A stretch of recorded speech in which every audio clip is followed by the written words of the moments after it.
The Holy Gospel according to Mark, the 6th chapter. Jesus came to his hometown. You could sort of say it was homecoming.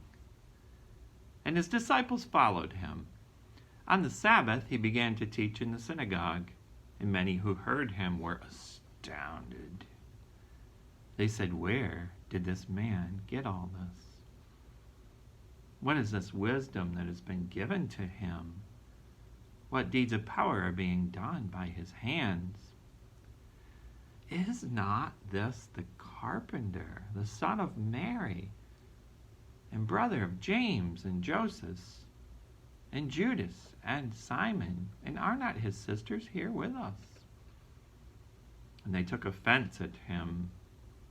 And Jesus said to them, "Prophets are not without honor except in their hometown, and among their own kin, and in their own house." And he could do no deed of power there, except that he laid his hands on a few sick people and cured them.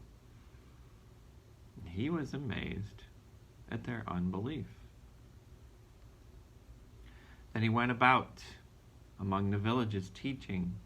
He called the 12 and began to send them out 2 by 2, and gave them authority over the unclean spirits. He ordered them to take nothing for their journey except a staff, no bread, no bag, no money in their belts, but to wear sandals, and not to put on 2 tunics. He said to them, "Wherever you enter a house, stay there until you leave the place. If any place will not welcome you, and they refuse to hear you, as you leave, shake off the dust that is on your feet as a testimony against them." So they went out, and they proclaimed that all should repent. They cast out many demons, and anointed with oil many who were sick and cured. This is the gospel of the Lord. Our gospel writer does an amazing job through the entire gospel of Mark, weaving a couple of threads into each of Jesus' ministry encounters. At every stop along the way, look for that big question. It comes up often. Just who is this? Jesus continues to amaze anyone who witnesses his healing, his teaching, his power, his authority. Just who is this? Another familiar thread is that Jesus is just a local guy. He's walking around in Galilee. It's an idea that has been used twice now by onlookers to devalue the work that he is doing in the midst.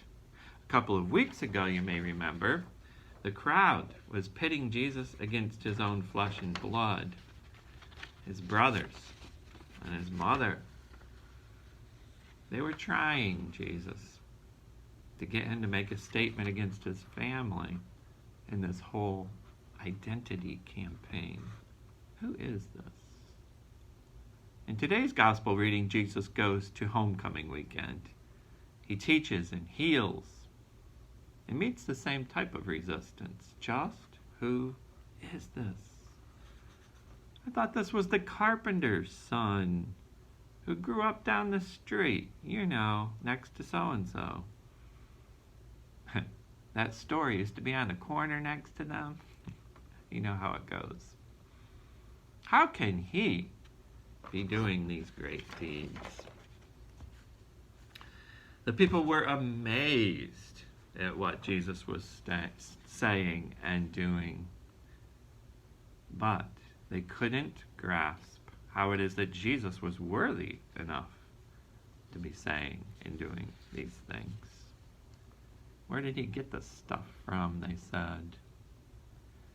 And Jesus, I love what the storyteller did here.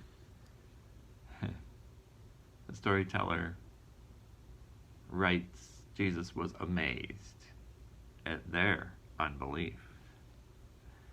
They were amazed at what he was saying, how he was saying it, how it was he had the authority to say it. He was amazed at their reaction, how they were unbelieving Jesus tells the disciples that prophets don't usually make out so well back home. Why is that? Well, maybe people have known the prophet since the prophet was in diapers. They know that family history. Take Mary and Joseph, who we know primarily because of those beautiful Christmas scenes where angels are flying around the manger. Sometimes there's even snow falling in these manger scenes. So magical. Mary and Joseph had a rough start in their marriage. I'm sure there was plenty of town gossip about that household. They had a history, you know. There was plenty of mystery surrounding that household. That's probably the greater part of tension there. There was a mystery. Divine mystery, specifically. You know what happens when, in a community, when inquiring minds don't get the full story? It gives lots of room for gossip. The prophet in their hometown, maybe they look a little bit too much like the people in the town. Maybe it's a little too close for comfort. People are reminded of their own shortcomings. Prophets who are telling you to get your act together are supposed to be, they're supposed to look like this. They're supposed to drop out of the sky, right? You aren't supposed to know who they are or where they came from. They aren't supposed to have a history. They aren't supposed to look like you. How can something as powerful as the work of God be entrusted to someone who is just like me? I'm getting a little ahead of myself here. We'll get to the fact that Jesus entrusted the disciples with the word and entrusts us today with the word in a little bit. That's later in the sermon. Why doesn't a prophet have any honor in their own country? Well, it takes a village to raise anyone, right?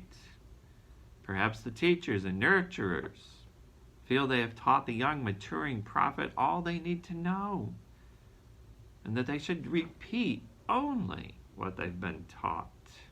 Why are you teaching something that I never taught you? Why are you teaching something in addition to what I ever taught you? Good news is new news. For a prophet to encounter one of their lifelong teachers and tell them that they need to do a 180 in their life, that they need to change, that doesn't go over so well. It's the age-old problem anywhere. It's called sin. That's the resistance here. People don't want to hear a message of needed change. As the gospel tells us, they get offended. Page 3. People do not want to see healing come to their neighbors if it's done in a way that doesn't suit them. Most of the people that Jesus sought out to heal were not the top picks for people in the community to be healed. They were outcasts. Many were probably people who had wronged members of the community in one way or another. And now Jesus is offering forgiveness? What kind of a deal is that? Neighbor A heals neighbor B, and neighbor C doesn't think they deserve that healing. I think that's something every one of us can relate to in our lives if we really think about it, whether we are A, B, or C. Who is this person who brings new authority into town? How do they deserve to be the bearers of such wondrous healing? Why, they're only this and only that. Because of the unbelief in Jesus' hometown, Jesus could do no deed of power there, except heal a couple people. At this point in the gospel, I raise a major flag. Wait a minute. I think our gospel writer's playing a little trick on us. A literary trick. Our writer's helping to point out the attitude of those who perceived Jesus' ministry, the very kingdom work of God. We're subtly being reminded that townspeople thought that Jesus couldn't possibly be doing the miracle work that he has been sent to do. Take one healing, maybe the only healing that Jesus was able to do in that town. The way Jesus touched a human life and changed a life. Explained to the changed family and friends and maybe former teachers that Jesus only did one miracle, like it was an insignificant event. When this little church with a big heart, St. Matthew, only does a ministry and helps change lives, one relationship at a time, you tell me and tell the lives that have been changed that it was just something, just a simple miracle, just one little bit of ministry. When Jesus teaches in the Gospels that the shepherd leaves the 99 sheep in the fold and searches for that one lost sheep, risking the shepherd's own life in the process, you can't tell me that when Jesus left his hometown that day, that all of creation, all of heaven didn't sing because of the miraculous work that God did in that very place. And in the lives of not just those that Jesus touched that day, but in the lives of all humankind. That's the miracle that God brings to this earth. Page 4. God breaks into this world and mends the brokenness one relationship at a time and leads us, the ones who are perceived as being less than, for the job to carry that same healing to others. Don't ever let anyone tell you you don't have enough experience, that you don't have the right stuff to carry the love of Christ with you into the highways and byways of this world. The gospel of Jesus Christ was placed within you at your baptism, and it lives and breathes within you. I believe this is what Jesus wanted his disciples to see as they walked through his hometown, that in spite of rejection they may encounter along the way, God entrusts the life-giving message of the gospel to be carried in our hands, on our lips, through our lives. Even though Jesus was rejected, he turns around and he says to his disciples, I believe in you. Isn't it just like Jesus to model for us that the touch of God can come through the human touch? Who is this? Who is this God who would call us and trust us with such a powerful touch? It's the same God who will eventually lose his own life because of ensuring that all have that gift of full participation in the miraculous, life-changing gospel.